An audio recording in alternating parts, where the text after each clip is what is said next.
everyone, welcome to my channel, or if we've hung out before, welcome back. My name is Amy, and today we're making a recipe I grew up with in Pennsylvania Dutch country. Like, if you drove for 20 minutes in any direction, you ended up behind a horse and buggy country. Great fun when you're young because horsies, not so much when you're late for work. But the food there is like nowhere else. It's a blend of German and Swiss roots, hearty farm-to-table foods, delicious desserts, and a couple of recipes I decided as a kid should have been lost to history. Hog maw. But almost every single PA Dutch dish is probably the ideal that I compare everything else to.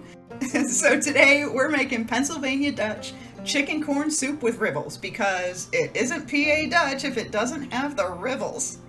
And at the end of the video, I'm going to show you how to gussy up the leftovers because this makes a lot of soup. So let's get cooking. To start, we need to make sure we have a pot big enough for the main event in this soup, which is a chicken. Yep, the whole thing. And we need a pot that it can sit in and be completely covered with water. But even this big old 7-quart Dutch oven is just not quite big enough. The way I get around this is just to partially break down that chicken. I remove the leg quarters and the wings, as well as separating the breast section from the back, and that's it.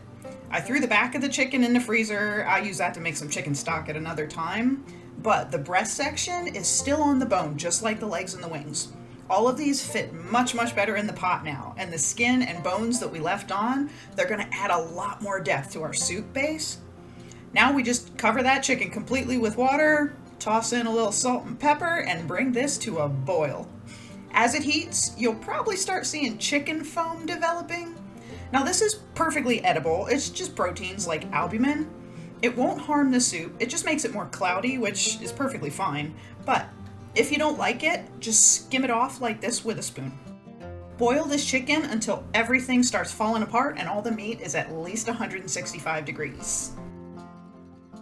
While the chicken's boiling, we also need to hard boil 3 eggs. Put the eggs in a small saucepan and add cool water until there's at least an inch or so of water covering those eggs. Bring it all to a boil and then boil the eggs for 10 to 12 minutes. When the eggs are done, pull them out of that boiling water with some tongs and submerge them immediately in a bowl of ice water. This stops the eggs from cooking further and should help the shells come off easier. Let them rest in the ice water just for a minute or so, and then pull them out, throw them in a bowl, and just set them to the side to wait. While the chicken's boiling, we can also get our veggies ready. We do have a little bit of choppy prep, but it's not anything excessive.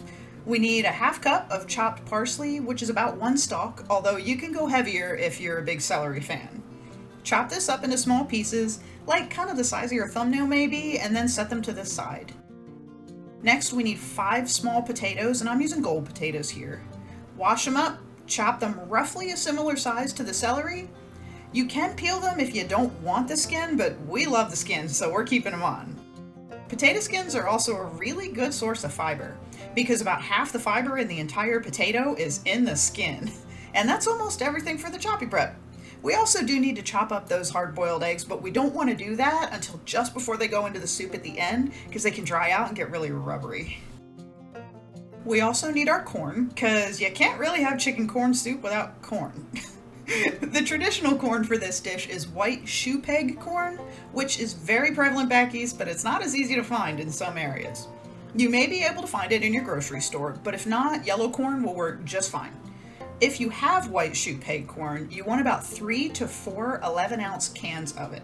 I filled up a 2-cup measuring cup with frozen corn as far as it would go without overflowing, and that's how much corn I'm using. When our chicken is fully cooked and you can shred it, pull all of it out of the pot with some tongs and then set it to the side on a tray. This needs to cool to the point where we can pull all that meat off the bones. If you have sensitive hands and need it to cool down a lot, I would recommend turning the burner off and just let the broth sit until you're ready to shred the chicken. The celery and potatoes chopped small like we did, they're going to cook pretty quickly and we don't want to turn them into mush by overcooking them. I gave my chicken about 15-20 minutes and it was cool enough to handle with just a couple of blow on my finger moments, mostly when I got to like the interior at the breast section. Just before we start pulling the chicken, pour the potatoes, celery, and corn into the pot and bring it all back up to a simmer. Now pull all the chicken meat off the bones, dark and light meat, and just kind of shred it up as you're going along. At this point, we don't want the skin anymore, and we definitely don't want any chicken bones in our soup. You can use forks if you want to, but I found it easier to just use clean hands. The potatoes and celery should be about half cooked when you're done, and now we're going to throw all of the shredded chicken right back into the pot. You can add more liquid if too much has evaporated at this point. I think I added about another cup and a half total. Now we chop up our hard-boiled eggs because we're almost to the point where they go into the pot. And now it's time for the best part, the Rivels, because what do we say? It isn't PA Dutch if it doesn't have the Rivels. In a small bowl, add 1 3/4 cup of all-purpose flour, 1 egg to start, and a pinch of salt. Mix this up with a spoon or clean hands until it's almost like a slightly damp pie crust. If you need to, add another egg or very small bits of milk until you get a dough that will hold its shape if you pinch it together, but it's still relatively sandy to the touch. Take this to the pot and then just start tossing pinches of dough in. Just keep going until you either run out of Rivel mix or you've overrun your soup with Rivels and it's now Rivel soup instead of chicken soup. This is also the point where we're going to season this soup. Traditionally, this is seasoned with salt and pepper only because many times the Pennsylvania Dutch idea of spice is putting dill in the sour cream, to quote one of my favorite books. Or soaking something in vinegar for a week, but I always add some garlic and onion powder to my soup, just because my grandma always did that, and it just isn't the same without it. All of this is very, very much to taste. Just add salt, pepper, garlic, and onion powder until you're happy with the flavor. Now, toss the hard-boiled egg in there and let all of this cook until the Rivels are cooked through and they don't have any dry flour in the middle, which should be about 10 minutes at the very most. Then pull this off the heat and dinner is served. This soup is as hearty as it gets. I mean, yeah, there's broth in there, but not near as much as you'd think with the amount of liquid we started with. And even though we had to add a little more, yeah, I mean, maybe I'm biased because, little kid excited about buggy horsies, but I think this is the best chicken soup ever. It's so loaded with stuff. It's almost more like a stew than a soup. But it's savory and comforting. It's the ultimate happy place when it's freezing outside and you're fighting a cold and you just want a fuzzy blanket, a warm bowl of soup, and a cheesy Hallmark movie.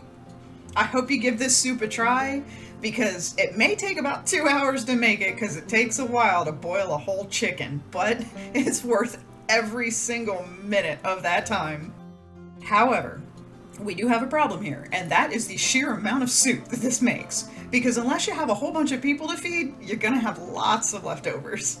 As you can see here, the next day the ingredients have largely soaked up what little broth was left overnight, so this really isn't much of a soup anymore, or at least not a broth-based soup.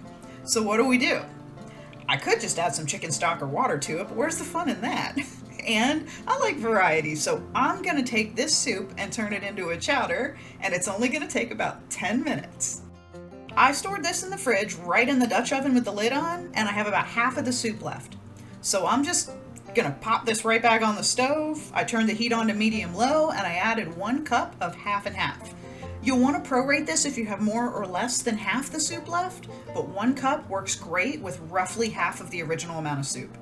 Get this nice and bubbly and simmer it until everything is good and hot again, which was only about 5 to 7 minutes for me.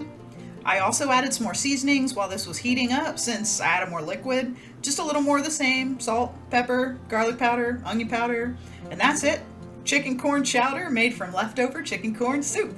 If it isn't as thick as you would like it to be, you can add a little cornstarch slurry to it, and you may need to do that if you use milk instead of half and half, but it's as easy as that to elevate those leftovers into an almost completely different dish. This tastes just as epic as it did the first time around. So many soups, they just taste even better on day 2, don't they? But now this also has a rich, creamy chowder base just by adding 1 cup of half and half and a little more seasoning to balance out that extra liquid. It's just as savory, just as comforting, and it's still Pennsylvania Dutch because those Rivels are still in there. Thank you so much for watching my video. I do hope you try this soup because this is one of the best chicken soups ever. It really, really is. Please like and subscribe if you're enjoying making these wonderful recipes with me, and leave me a comment below. It really helps out my channel. Maybe let me know what your favorite cheesy Hallmark movie is. Or, more on theme, what's your favorite soup? That nostalgia in a bowl that just makes you happy. And don't forget to tune in on Wednesdays for the very last holiday recipe video of the year. This week, it's all about New Year's Eve, so you definitely don't want to miss that. And every Sunday, I'll be back with another comforting home-cooked meal for you. I hope you have a fabulous week and a happy new year. And now, I'm gonna go stuff my face with chicken corn soup turned chowder and watch A Biltmore Christmas, because that's my favorite one. Bye!